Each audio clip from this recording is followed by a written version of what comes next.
We need to find the ARV, our estimated renovation costs, our estimated closing costs. We can reverse engineer the max money we can invest on this property. Then we can start calculating our cash on cash return and determining if it falls within our buy box.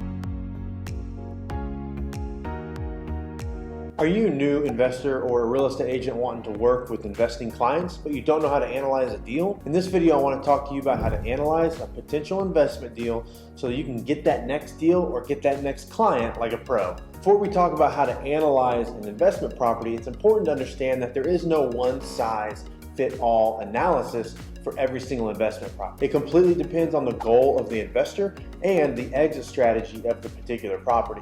This video is going to be a high-level understanding of how to analyze investment deals. So if you're already an investor, maybe you already have some of this information, but if you're a new investor or if you're a real estate agent wanting to work with more investors, hopefully this video can be helpful in understanding how to actually underwrite and analyze an investment property. In this video, we're going to talk about buying a rental property that you're going to buy and hold long term, also known as a buy and hold strategy. More specifically, how to actually buy rental properties with none of your own money out of pocket. In this strategy, we're going to find value add properties, meaning the property needs work, and this is going to allow us to avoid bringing any money as a down payment. Typically, if you're getting financing, most banks are going to require you to bring a down payment to give them a loan to value percentage that they are comfortable with. Typically it's 80-20, meaning you have to bring 20% down payment. And if you're buying $150,000 homes, that could be $30,000 down payment per property. An investor can run out of cash really fast doing that. However, in this strategy, you're going to buy a fixer-upper home and you're going to create that equity by remodeling the home and increasing the value of the home. So instead of buying a $150,000 home and bringing $30,000 or 20% as a down payment, maybe we're going to buy an $80,000 home. That's going to need $40,000 in remodel, and it's worth $150,000 when it's done. So we create that $30,000 equity. That 20% equity is created through renovations and increasing the value. This is the entire secret behind the buy houses with no money strategy. It's also known as the BRRRR method, which stands for buy, renovate, rent, refinance, repeat. This allows investors to use the same operating capital over and over again for multiple properties. Simply put, we're going to buy a house that needs renovations. We're going to renovate the property. We're going to put a tenant in the property so it's producing cash flow. Then we're going to refinance the property and pull our operating capital back out of the deal. Then we're going to repeat, meaning we're going to go buy another property and do the same thing. So now that you understand the process, here's how you can analyze a potential deal and see if it's a good candidate for the BRRRR method. The three pieces to the puzzle that you're going to need is going to be the ARV, or the after repair value. How much is it worth after you renovate it? The renovation cost, meaning how much do I have to spend to get it to that ARV number?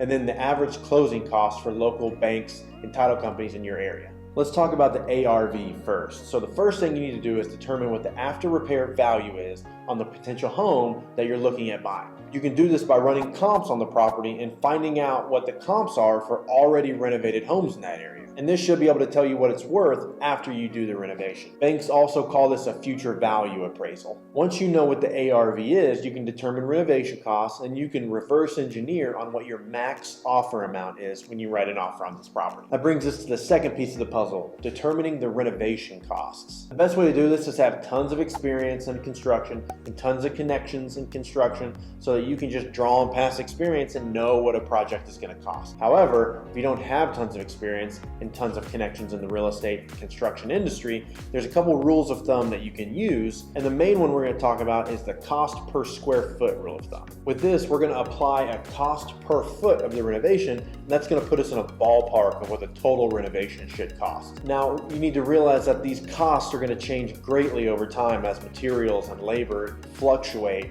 but the general rule of thumb that I'm using right now for the past 12 or 18 months in 2023 is approximately $20 to $25 per foot if you're doing a strictly cosmetic renovation. This means you're only doing paint, flooring, cabinets, countertops, light fixtures, that kind of stuff. The basic aesthetics, cosmetics of the home. If the property is needing a larger renovation, maybe you're doing electrical or HVAC or plumbing, foundation, roof repairs, these bigger ticket items, if you're doing a full gut or you're knocking out walls, you're gonna have to apply a larger price per foot to those renovations. Typically, I use about $35 to $40 a square foot for these major remodels. Also keep in mind that if you're in a really nice area that requires higher end finishes, maybe that price per square foot cost is going to be a little higher. Or maybe you're in a rental neighborhood and you just have to put basic finishes in the home. Maybe you're the bottom end of that price per foot cost. But this is just a general rule of thumb, and I want to put a disclaimer out there. You should never buy a home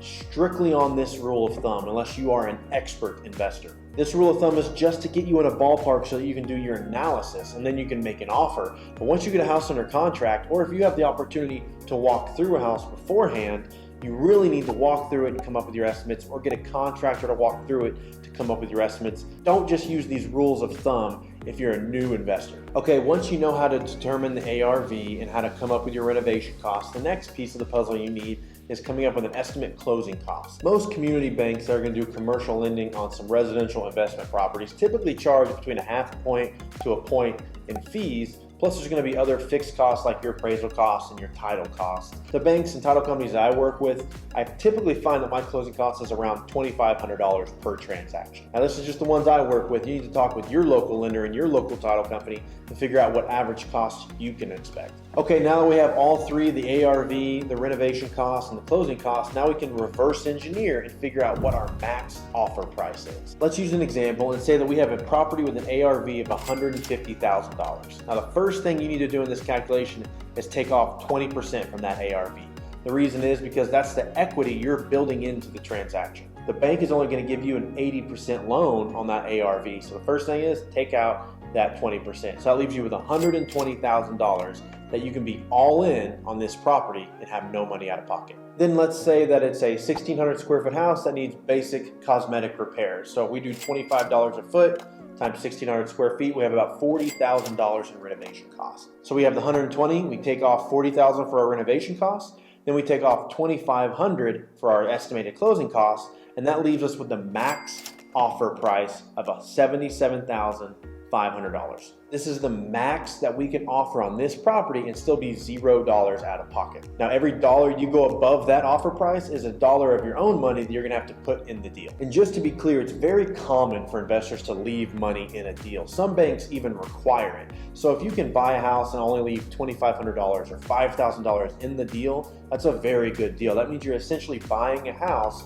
for $2,500 cash or $5,000 cash. So now that you know the formula to determine what you need to offer on a property, now you need to learn how to calculate a return on our investment property. If you're utilizing financing to purchase a property, I think the best calculation you can use is your cash on cash return on investment. There are dozens of other ways to calculate a return. I think this is the best one because it really just factors in cash in the deal and cash flow out of the deal. And I think for beginning investors and for rental properties, I think this is the best way to calculate a return. This also allows you to compare apples to apples, one investment versus another investment, because if you're working with a finite amount of money, maybe you only have $10,000 or $20,000, you need to figure out what is the best investment for this $10,000. Can I invest it over here and make this return, or invest it over here and make this return? And that's what cash on cash return allows you to do. And you can calculate cash on cash return by taking the total net income of an investment and dividing it by your total investment, the cash in the deal.